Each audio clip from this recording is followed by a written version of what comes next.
Boiling. You want the simplest method. This is it. Get a metal container, fill it, crank up the heat. Once the water hits a rolling boil, keep it there. 1 minute at sea level will wipe out the bad stuff. Bacteria, viruses, parasites, gone. But here's the part most survival guides don't mention. Water boils at different temperatures depending on your elevation. At sea level it is 212 Fahrenheit. Go up a few thousand feet and it drops. You will see bubbles and assume it is done. Not yet. At high altitudes you need to boil it longer. 3 minutes minimum. If you are sweating before the water does, you are probably up high. Let it roll. Another surprise. Boiling kills the living threats. It does absolutely nothing to remove dirt, sand, or chemical contamination. People watch a pot bubbling and think they are drinking pure spring water. You just pasteurized the mud. It is safe mud now. Congratulations, still mud. You need to combine this with another method if the water looks like chocolate milk. So you have fire, a pot, and patience. You are good. No pot? You can heat rocks and drop them into a hollowed log filled with water. Yes, that actually works. Old technique. Boiling is your heavy hitter. Reliable. Just know its limits. If you want to get more knowledge like this, subscribe to the channel and leave a like. It shows the algorithm that this content matters to you. Cloth filtration. Grab the nearest piece of fabric, a bandana, a shirt, a sock, anything porous. Pour the water through it. You just stop the big stuff. Twigs, leaves, insects, visible sediment. Your water looks cleaner immediately. But here is what your eyes are not seeing. Cloth stops particles. It does not stop bacteria. It does not stop viruses. You can fold that shirt 10 times and microscopic threats will still swim right through. Think of it as the bouncer at the club. He keeps out the obvious troublemakers, but the sneaky ones still slide past. The clarity fools you. Your brain sees clear water and whispers you are safe. Do not listen to it. Clear does not mean clean. But that does not mean folding the fabric is useless. The real advantage of multiple layers is removing way more sediment and fine particles. Tight weave cotton works far better than loose polyester. An old white t-shirt, folded thick, is surprisingly effective as a pre-filter. It removes enough sediment to make the next purification step way more efficient. Use cloth as your first move, then bring in the heavy artillery. Improvised filter. Take a plastic bottle, cut the bottom off, flip it upside down. Now layer materials inside. Cloth first at the cap end to stop particles escaping. Then crushed charcoal, then fine sand, then coarse sand, then small gravel. Each layer has a specific job, and if you mess up the order, you lose efficiency. Pour dirty water in the top and catch what drips out the bottom. That charcoal layer is the secret weapon. It does not just catch particles. It adsorbs contaminants. That is not a typo. Adsorption means particles cling to the surface of the charcoal like a magnet. Certain chemicals, odd smells, and even some toxins stick to it. Regular sand cannot do that. Charcoal turns your contraption from a simple strainer into something far more capable. But here comes the wake-up call. This filter will not remove viruses. Your water will come out looking crystal clear and dangerous at the same time. Again, your eyes are lying to you. Pretty water can still wreck your gut. Combine this with boiling afterward and now you have a serious system. The other surprise. You need activated charcoal for real toxin removal, not just campfire leftovers. Crushed burnt wood helps, but it is not the same thing. Real activated charcoal has been processed to have massive surface area. If you are making this from scratch in the woods, understand you are building the discount version. It works, it is impressive, but it is not invincible. Natural ground filtration. Dig a hole near a water source. Muddy river water looks hopeless. Scoop a hole in the sand or soil a few feet from the bank. Wait. Watch the hole slowly fill with water that has been pushed through the earth itself. The ground just became your filter. This looks like magic the first time. Murky river on one side, clear seep water on the other. The soil traps sediment, roots, organic matter.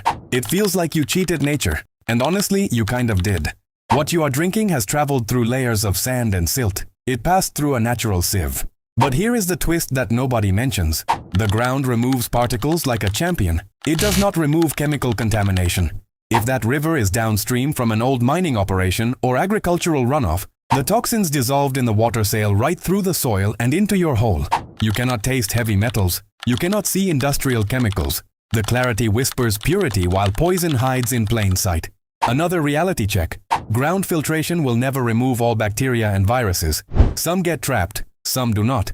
It is a numbers game you do not want to lose. A bacteria is tiny. A virus is even smaller.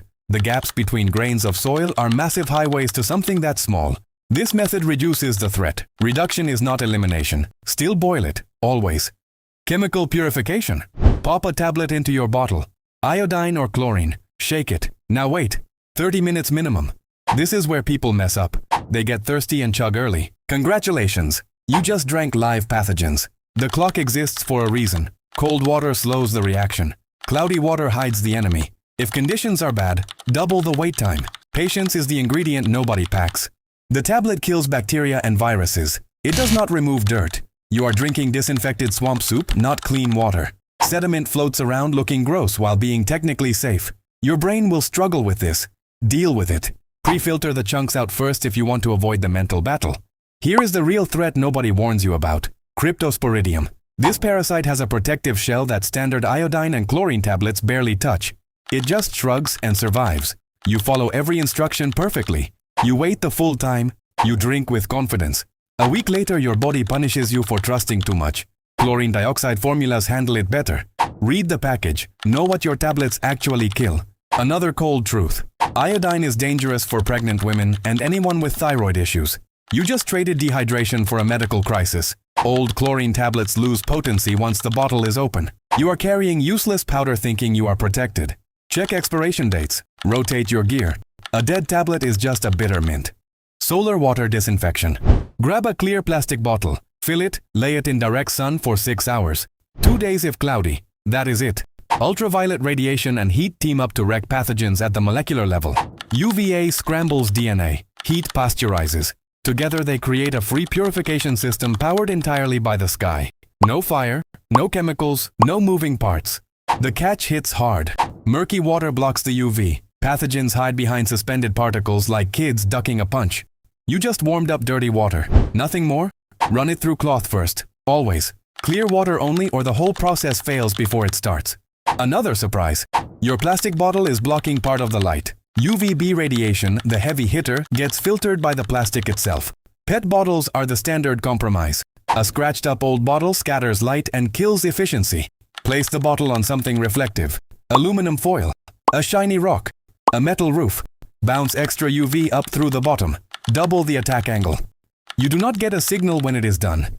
No beep, no color change. You trust the sun and the clock and hope you read the weather right. 6 hours of full sunlight. Not morning glow, not late afternoon warmth. Peak sun. Count the hours seriously or gamble with your intestines. Portable water filter. You have seen them. The pump, the straw, the squeeze bag. Hollow fiber membrane technology sounds fancy. It is simple. Microscopic tubes with tiny pores let water pass through while blocking bacteria and protozoa. Giardia, Escherichia coli, all the heavy hitters. They physically cannot squeeze through the holes. Pure physics doing the work.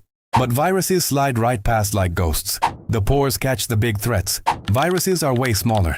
The filter manufacturer knows this. In remote North American wilderness, this is probably fine. Downstream from a village in a developing country, you just gambled with hepatitis. Understand where you are. Understand what your gear actually protects against. Here is the brutal surprise. If that filter freezes with water inside, ice crystals shred the microscopic tubes. Your filter is now a paperweight. It looks fine. Water flows through normally, but the membranes are destroyed and pathogens cruise right past. A frozen filter is dead. Sleep with it inside your jacket if temperatures drop. Treat it like something alive. Flow rate slows over time. Debris clogs the pores. You squeeze harder and get angrier. Carry a backflush syringe. Force clean water backward through the membrane to push out the gunk. Most people forget this tool exists until their filter becomes useless. Clean it before it stops working, not after. Improvised distillation. This is the nuclear option. Boil water, capture the steam, condense it back into liquid. Everything gets left behind. Salt, heavy metals, bacteria, viruses, radiation particles. The steam rises pure and leaves every contaminant in the original container. Distillation strips water down to its absolute essence. In the wild, this takes creativity. Fill a metal pot with contaminated water. Place it over a fire. Attach a copper tube to the lid.